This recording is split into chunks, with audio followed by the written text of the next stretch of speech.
Hello everyone, हर हर महादेव दोस्तों। आपके अपने चैनल हर दिन कुछ नया में आपका स्वागत है। तो आज हम इस वीडियो में बात करेंगे कि हम कैसे पता लगाएं कि हमें पितृदोष लगा हुआ है या हमारे पितृ हमसे नाराज़ हैं। तो ये वीडियो बहुत ही महत्वपूर्ण है। वीडियो के स्किप बिल्कुल भी ना कीजिए, क्योंकि बहुत छोटी छोटी चीज़ें हैं लेकिन बहुत ही महत्वपूर्ण हैं।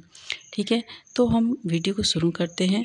तो सबसे पहला जो लक्षण है कि हम कैसे पता करें कि हमें पितृदोष लगा है, तो सबसे पहला लक्षण क्या है? गृह क्लेश। कि जो गृह क्लेश होता है ना, छोटी छोटी बातों पे बड़ी बड़ी लड़ाइयाँ लड़ जाना, और हमारे घर में चौबीसों घंटे मतलब लड़ाई झगड़े का माहौल बना रहना, ज़रा ज़रा सी बात पर लड़ते रहना। तो जो घर में शांति नहीं होती वो गृह क्लेश होता है। ठीक है, तो एक तो ये लक्षण हो सकता है। दूसरा लक्षण है आर्थिक परेशानी। कि आप बहुत मेहनत करते हैं और बहुत पैसा भी कमाते हैं, लेकिन आप आर्थिक रूप से हमेशा परेशान बने रहते हैं। मतलब आपकी जो ज़रूरतें हैं वो कभी पूरी ही नहीं हो पाती। तो ये आर्थिक परेशानी भी एक लक्षण है। और एक तीसरा लक्षण है कि कोई भी काम बनते बनते रह जाना। कि आपको ऐसा लगता है कि ये मेरा काम हो जाएगा हो जाएगा, आपको पूरी आशा रहती है, 100% आप श्योर भी हो जाते हैं, लेकिन वो काम अचानक से बिगड़ जाता है। तो एक ये भी लक्षण हो सकता है। और चौथा लक्षण है घर में कोई भी मांगलिक कार्य का ना हो पाना। जैसे घर में बच्चे हैं जिनकी शादी की उम्र हो रही है और उम्र निकलती भी जा रही है और उनका विवाह नहीं हो पा रहा है, या घर में कोई भी किसी भी प्रकार का मांगलिक कार्य नहीं हो पा रहा है, तो एक ये भी लक्षण हो सकता है पितृदोष का। अगला क्या है कि स्वप्न में जो लोग हमारे बीच में अब नहीं हैं उनका दिखाई देना। मीन्स जिन लोगों का देहांत हो चुका है, निधन हो चुका है, हमारे बूढ़े बुजुर्ग या जो भी हमारे घर परिवार में ख़त्म हुए हैं, वो बार बार हमें दिख रहे हैं। तो एक ये भी लक्षण हो सकता है पितृदोष का। तो यदि ये लक्षण आपके पास हैं, आपके ऐसे आपको लगता है, तो आप बिल्कुल समझ लीजिए कि आपको पितृदोष लगा हुआ है। तो कोई बात नहीं, यदि पितृदोष लगा है तो इनके कुछ समाधान भी होते हैं, जो मैं आज आपको वीडियो में बताऊंगी। तो सबसे पहले आपको क्या करना है कि श्राद्ध पक्ष का जो आखिरी दिन होता है, मीन्स पितृमोक्ष अमावस्या का, जिस दिन पितृपक्ष समाप्त होते हैं, उस दिन आपको एक कटोरी में चावल ले लेना है एवं उस चावल की कटोरी में एक कपूर रख देना है। ठीक है, चावल की कटोरी लेना है और कटोरी में एक कपूर रख लेना है एवं अपने मुख्य द्वार पर, जो आपका मेन गेट है, उस पर जाकर शाम के समय कटोरी में जो चावल है और चावल के ऊपर कपूर रखा हुआ है उसको जला देना है। और जब तक वो पूर्णतः जल ना जाए उसको वहीं मुख्य द्वार पर ही रखे रहने देना है। जब वो जल जाए तो जो चावल हैं वो किसी पेड़ के नीचे आपको डाल देने हैं, ताकि पक्षी आएँ और खा जाएँ।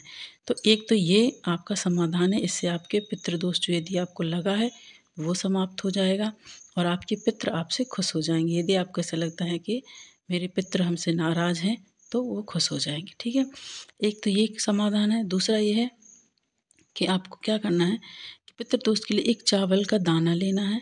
ठीक है, दाएं हाथ में लेना है, दायां मीन्स राइट हैंड में लेना है, और किचन में, जो भी किचन में आप मटका रखे हो, गुंडी हंडा जो भी आप बोलते हो रखे हो, वहाँ जाकर आपको 5 बार बोलना है स्वधा स्वधा स्वधा। ठीक है, ऐसा बोलना है और उस चावल के दाने को शिवलिंग पर समर्पित कर देना है। तो दूसरा उपाय ये है। और तीसरा आपको क्या करना है कि गंगा जल तो सबके घर में होता है, तो आपको एक गंगा जल लेना है कटोरी में। ठीक है, और आपके घर में तुलसी का क्यारा होगा, तुलसी माता का गमला होगा, तो वहाँ जाना है और अपने पितरों को याद करके और काशी विश्वनाथ जी का नाम लेकर उस गंगा जल को 5 बार या 7 बार तुलसी माता के गमले में चढ़ा देना है, मीन्स छोड़ देना है। जैसे आपने अपने हाथ में गंगा जल लिया, ठीक है, थोड़ा सा जैसे हम हाथ में डाल लेते हैं वैसा लिया, और अपने पितरों को याद करना है, काशी विश्वनाथ जी को याद करना है, और उस तुलसी माता में उस जल को, गंगा जल को छोड़ देना है। ऐसा आपको 5 या 7 बार करना है।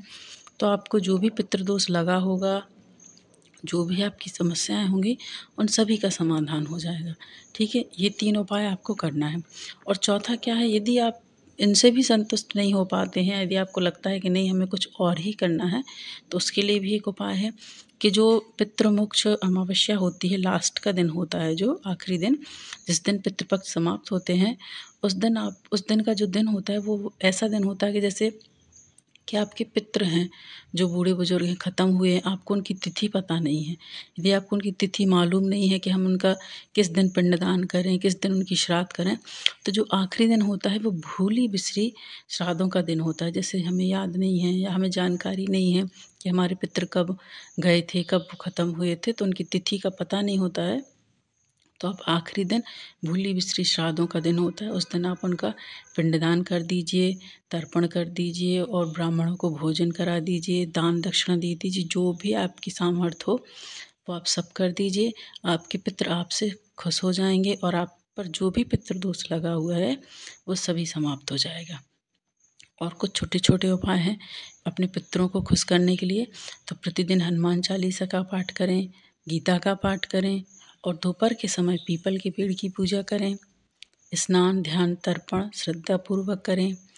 गरीब व अपंग बच्चों को दान दें, ब्राह्मणों को भोजन करवाएं और दान दें, विधवा महिलाओं को दान दें, गरीब असहाय लोगों को भोजन कराएं या कुछ भी चीज़ें उन्हें दान में दे दें। इससे क्या होता है, इन सब चीज़ों के करने से हमारे जो पितृ हैं वो हमसे खुश हो जाते हैं। और पितृ सिर्फ 3 पीढ़ियों तक ही किया जाता है, ये नहीं कि पीढ़ी दर पीढ़ी करते जाओ, सिर्फ 3 पीढ़ियों तक ही पितृदान या ये पिंडदान किया जाता है। ठीक है, तो और श्राद्ध भी सिर्फ 3 पीढ़ियों तक ही की जाती है। तो ये कुछ नियम हैं जिनसे हमारे पितृ नाराज़ होंगे, क्योंकि श्राद्ध करने का मकसद पितरों के प्रति कृतज्ञता और श्रद्धा दिखाना है और उन्हें याद करना होता है। श्राद्ध के दौरान तर्पण, पिंडदान और ब्राह्मणों को भोजन कराना अति आवश्यक होता है।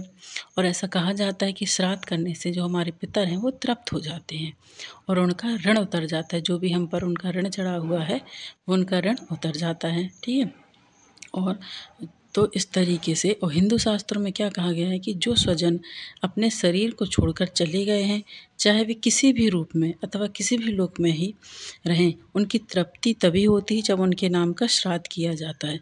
तो श्राद्ध करना बहुत ही ज़रूरी होता है।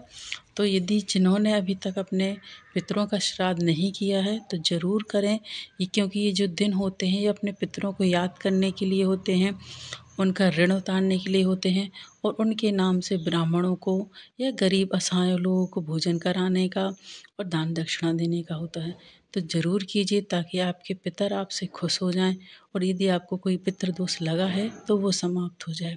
यदि आपको वीडियो में दी गई जानकारी पसंद आती है तो वीडियो को लाइक कीजिए, शेयर कीजिए अपने दोस्तों के साथ, अपने परिवारजनों के साथ। और यदि चैनल पर नए हैं तो चैनल को सब्सक्राइब कीजिए, साथ ही बेल आइकन को प्रेस कीजिए। इससे ये होगा कि मैं कोई भी वीडियो अपलोड करूँगी तो उसकी नोटिफिकेशन आपके पास पहुँच जाएगी।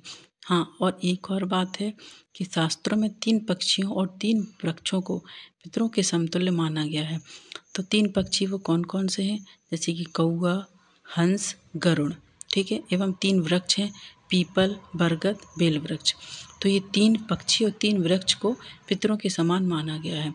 तो इनको आप खिलाइए और उनको तृप्त कीजिए, आपके पितर ऑटोमेटिक तृप्त हो जाएंगे, अपने आप तृप्त हो जाएंगे। तो वीडियो में बने रहिए और मेरा साथ दीजिए। कमेंट्स में हर हर महादेव ज़रूर लिखिए दोस्तों। मिलते हैं नेक्स्ट वीडियो में। हर हर महादेव।